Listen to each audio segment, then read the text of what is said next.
À chaque fois que la Bible parle de polygamie, ce n'est jamais pour la présenter comme un modèle divin, mais pour montrer ses conséquences destructrices, jalousie, rivalité, immoralité, division et chute spirituelle.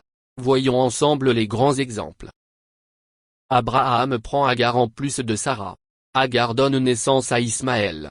Mais la jalousie de Sarah provoque rejet et séparation. Résultat, conflit, blessure, division. Qui marque encore l'histoire entre les descendants d'Isaac et ceux d'Ismaël. Jacob épouse Léa et Rachel, puis prend leurs servantes Bila et Zilpa. Ces femmes entrent en rivalité, ses enfants deviennent ennemis. Joseph est vendu par ses frères. Même Ruben couche avec la concubine de son père.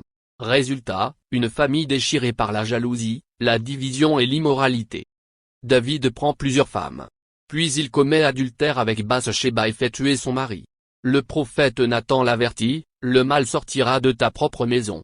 Et c'est ce qui arrive, viol, meurtre, rébellion, honte publique. La polygamie a ouvert la porte à la destruction de sa famille. Salomon avait 700 femmes et 300 concubines.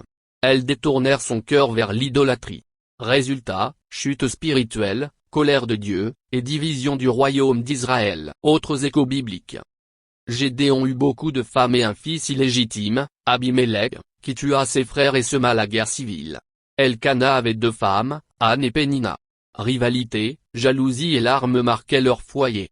Même les fils des sacrificateurs Éline et Samuel, issus de familles désordonnées, devinrent corrompus et honte publique. Encore une fois, là où il y a polygamie, il y a conflit, souffrance et dérive. Hors Bible, le cas de Mahomet et l'islam. Dans l'histoire, la polygamie a aussi causé des divisions. Le prophète Mahomet, qui avait plusieurs épouses, laissa après sa mort une succession troublée. Ses partisans se sont divisés en 2 grands courants, sunnites et chiites, souvent dans des guerres qui continuent encore aujourd'hui. La polygamie et la multiplication des héritiers ont souvent semé rivalité et sans conclusion finale. Que ce soit avec Abraham, Jacob, David, Salomon, Gédéon, Elkana ou même dans l'histoire religieuse plus récente, la polygamie entraîne toujours les mêmes fruits, jalousie, rivalité, idolâtrie, guerre et chute spirituelle. Mais Dieu a donné son modèle parfait depuis le commencement. L'homme quittera son père et sa mère, s'attachera à sa femme, et les 2 deviendront une seule chair. Un homme, une femme, une seule chair. Voilà le plan divin.